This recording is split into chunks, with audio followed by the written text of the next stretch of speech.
दोस्तों नमस्कार। सियासतों का दौर है। इन सियासतों के दौर में जीना आम आदमी का मुश्किल है। जहां कोरोना के ऊपर बहस होनी चाहिए, जहां कोरोना के बारे में सवाल मोदी सरकार से पूछे जाने चाहिए कि केंद्रीय सरकार क्यों फेल हो गई, वहां पर आजकल फैशन चल निकला है राज्य सरकारों से सवाल पूछने का।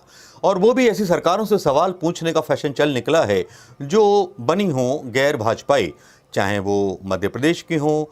छत्तीसगढ़ में तो खैर बहुत कंट्रोल है तो उसके बारे में तो नहीं बोल सकते, लेकिन इसी बीच यहाँ आज तक के चैनल पर एक क्वेश्चन उठाया जाता है राहुल गांधी के एक ट्वीट पर, जिसमें वो हिसाब मांगते हैं प्रधानमंत्री मोदी जी से। और प्रधानमंत्री मोदी जी के कार्यकाल का एक वर्णन देते हैं, उसके बारे में एक एंटी वर्णन प्रकाश जावड़ेकर की तरफ से आ जाता है और उस पर मीडिया बहस चलाने लगता है, जो कि गैर जरूरी होती है।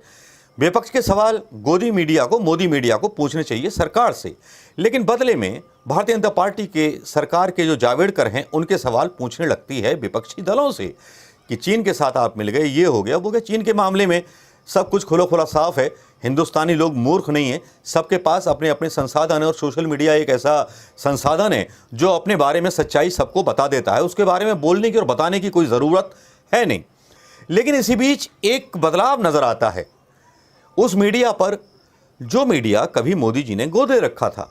आज वो मीडिया अपनी गिरती हुई लोकप्रियता से इतना परेशान हो गया है कि आज उसको न्यूट्रल होने पर मजबूर होना पड़ा है।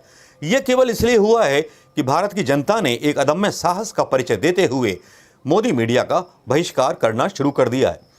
चैनलों को देखना बंद कर दिया है, चैनलों को अनसब्सक्राइब कर दिया है। ये एक डेढ़ साल से ये माहौल देख रहा हूं कि जहां पर मीडिया, ऐसा मीडिया जो भारतीय जनता पार्टी की साइड लेता है या भारतीय जनता पार्टी के लोगों की हर बात को सपोर्ट करता है, सही हो या गलत हो उसको सपोर्ट करता है, विपक्ष से सवाल पूछता है, तो उस पर भारत की जनता और भारत का प्रबुद्ध नागरिक थोड़ा सा भड़क गया लगता है। शायद इसीलिए आज एक बहस में अंजना ओम कश्यप के साथ कांग्रेस प्रवक्ता रोहन वर्मा और संबित पात्रा आए हुए थे। इसी बीच ऐसा कुछ हुआ बहस को चलते चलते, जहां पर अंजना ओम कश्यप ने डांट भी लगा दी संबित पात्रा को। और संबित पात्रा के पास एक ही जवाब होता है हर बीमारी का, इटली, सोनिया और राहुल गांधी। वो प्रधानमंत्री मोदी की नीतियों पर, विफलता पर बात नहीं करते, वो सीधे राहुल गांधी और कांग्रेस पर वार करते हैं। इस तरह का ढिंडोरा और इस तरह का ढकोसला हम पिछले 6 सालों से देखते हुए चले आ रहे हैं, लेकिन सरकार जिम्मेवार बनने को तैयार नहीं है। सरकार जिम्मेवार बनाना चाहती है विपक्ष को। लेकिन हुआ क्या, ऐसा क्या हुआ जो अंजना ओम कश्यप भड़की और संबित पात्रा बहस छोड़ के भागने को तैयार था आज? उसके कुछ साउंड क्लिप्स मैं यहाँ डाल करके आपको सुनवाना चाहूंगा। उसके बाद आप खुद फैसला करें कि ये कितना सही था और कितना गलत था। जवाब दिया था, किसी ने नहीं बोला। प्लीज मिस्टर गुप्ता, संबित जी बात पूरी कीजिए। जी, इन्होंने कहा कि जो अशोक गहलोत जी ने कहा वो बहुत पीड़ा में कहा। अंजना जी आप बताइए, ये पीड़ा हमने दिया है? आज में बात करना कोई बात सही नहीं, आप है। देख ही रहे। मैं उनसे रिक्वेस्ट कर रही आप हूं, देख ही मैंने रही 2 हैं। बार उनकी आवाज भी नीचे की है। 3.5 मिनट आप मैंने अपना सुना पक्ष इनको। रखें, ठीक है। मैंने भी इतनी देर उनको बोला कि आप मत बीच में बोलिए। बहस ठीक से होने दीजिए मिस्टर गुप्ता, प्लीज। संबित पात्रा जी सवाल 7 तो बज ही जाएंगे, मैं बोलूंगा तब फिर। प्लीज रोहन गुप्ता, इस बार बीच में मत बोलिएगा, मैं आपको बता रही हूँ। फिर हमें सब फैसला लेना होगा आवाज नीची करने का। अंजना जी सुनिए बात को। नहीं आप सुनिए, अब आप सुनिए। आपकी बारी नहीं है, आपकी बारी नहीं है, नहीं आपकी बारी नहीं है, आपकी बारी नहीं है, आपकी बारी नहीं है रोहन गुप्ता, आपकी बारी नहीं है। आवाज नीची कर दी। और कैसा अलाउ करते हैं राहुल गांधी के सामने अपमान करने का? तब तो आप कुछ नहीं बोलती है। आप बोलिए ना उनको, आप बात करिए मुद्दे पे बात। अंजना जी ये कैसे बात करूं? वापस कैसे बात करूं अंजना जी, कैसे बात करूं? देखिए सर, आप भी जब उनके आप शीर्ष नेता पर पर्सनल अटैक करेंगे तो वो भी बीच में बोलने लगते हैं। पर्सनल अटैक से आप भी बचिए ना। ये इटली क्यों लेना है? भारतीय नागरिक है राहुल गांधी, उनको आप इटली से इम्पोर्टेड मत बोलिए ना। आप मुद्दे पर बात कीजिए सर।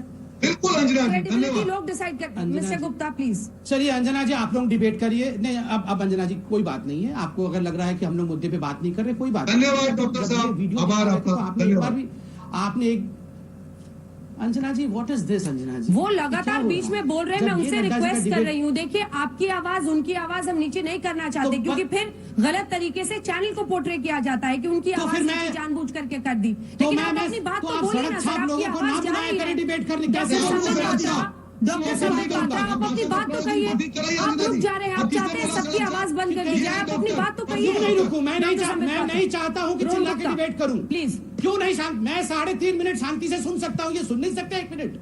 डॉक्टर साहब जब इन्होंने नड्डा जी जवाब की दीजिए। वीडियो दिखाई, जब इन्होंने नड्डा जी की वीडियो दिखाई, तब सही था अंजना जी। संबित अंजना जी, पात्रा जी, मुझे जवाब। सख्त निर्देश है कि अगर मुझे समय नहीं दिया जाए तो 1 to 1 अंजना जी और रोहन गुप्ता जी कर ले। बीजेपी इसमें पार्टिसिपेट नहीं करेगी, हमें कोई आपत्ति धन्यवाद, नहीं है। आपका मुझे बिल्कुल फोन दिल पे से भी- धन्यवाद चाहिए। कोई बात मिस्टर नहीं गुप्ता, अंजना जी, प्लीज। आपकी मर्जी है। मिस्टर कोई बात गुप्ता, नहीं। Please. Anjana ji, thank you so much. आप और कांग्रेस पार्टी वीडियो क्लिप्स आपने देख लिए होंगे दोस्तों। अब आप खुद फैसला कीजिए कि किस तरह से बौखलाई हुई है भारतीय जनता पार्टी और किस तरह से बौखलाया हुआ है राहुल गांधी के सवालों पर गोदी मीडिया भी। क्योंकि जब सच्चे सवाल होते हैं तो सच को आप ज़्यादा देर तक छुपा नहीं सकते, क्योंकि सच सोशल मीडिया पर आता है तो जनता तक जाता है। क्योंकि वो ज़माना भी था जब मोबाइल नहीं थे, कुछ नहीं था, केवल प्रिंट मीडिया था और एक हवा फैली थी कि गणेश जी दूध पी रहे हैं।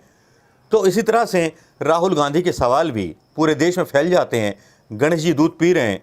इस तरह से जब वो सवाल पूछते हैं प्रधानमंत्री मोदी से और प्रधानमंत्री मोदी जी कहीं खोए खोए से सोए सोए से नज़र आते हैं। जहां एक तरफ भारतीय जनता पार्टी सवाल पूछती है कि होटल में आराम कर रहे अशोक गहलोत के विधायक क्यों नहीं है जनता के बीच, तो सवाल उनके ऊपर भी उठाते हैं कि उनके विधायक, उनके मंत्री, उनके प्रधानमंत्री अमित शाह जनता के बीच क्यों नहीं है, बिहार की जनता के बीच क्यों नहीं है जहां बाढ़ में इतनी मौतें हो रही हैं, बिहार में हो रही कोरोना मौतों के बीच उन अस्पतालों का निरीक्षण करने क्यों नहीं जाते जहां पर बाढ़ आ रही है, बिहार के उन अस्पतालों में क्यों नहीं जाते जहां पर एक बच्चा अपनी मरी हुई माँ का स्ट्रेचर खींच रहा है, वहाँ क्यों नहीं जाते जहाँ पर एक ही वार्ड में 2-2 व्यक्ति मृत पड़े रहते हैं और कोरोना के लोगों का इलाज चलता रहता है। क्या ये भी कुछ कहने की बातें हैं या सुनाने की बातें हैं या केवल सपनों की बातें हैं, या उस सपने के भारत का निर्माण हो रहा है जिस निर्माण को मोदी जी ने दिखाया था या ये बताया था कि बदलेगा इंडिया? क्या यही बदलता हुआ इंडिया है? क्या यही बदलता हुआ भारत है जिसकी परिकल्पना प्रधानमंत्री मोदी जी ने विश्व गुरु के रूप में की थी? यहाँ एक चीज़ और आ जाती है, एक पत्रकार की हत्या केवल इसलिए कर दी जाती है सर में गोली मार करके कि उसकी भांजी के साथ जो है छेड़छाड़ होती है। वो गाजियाबाद में रिपोर्ट लिखवाता है, कुछ 9-10 लोग आते हैं उत्तर प्रदेश के अंदर और उसको गोली मार करके परिवार के साथ, परिवार के बीच में उसको गोली मार करके कार में मोटरसाइकिलों से निकल जाते हैं। तब केवल 9 लोग गिरफ्तार होते हैं। योगी जी की पुलिस चुपचाप देखती रहती है। विकास दुबे जैसे कई लोग और अपराधी हैं जिनके बारे में अगले वीडियो में खुलासा होगा। यहाँ तो केवल ये बात थी दोस्तों कि आज गोदी मीडिया भी परेशान है मोदी जी के छल से दोस्तों। तो वीडियो देखना मत भूलिएगा, शेयर करना मत भूलिएगा दोस्तों। नमस्कार, जय हिंद।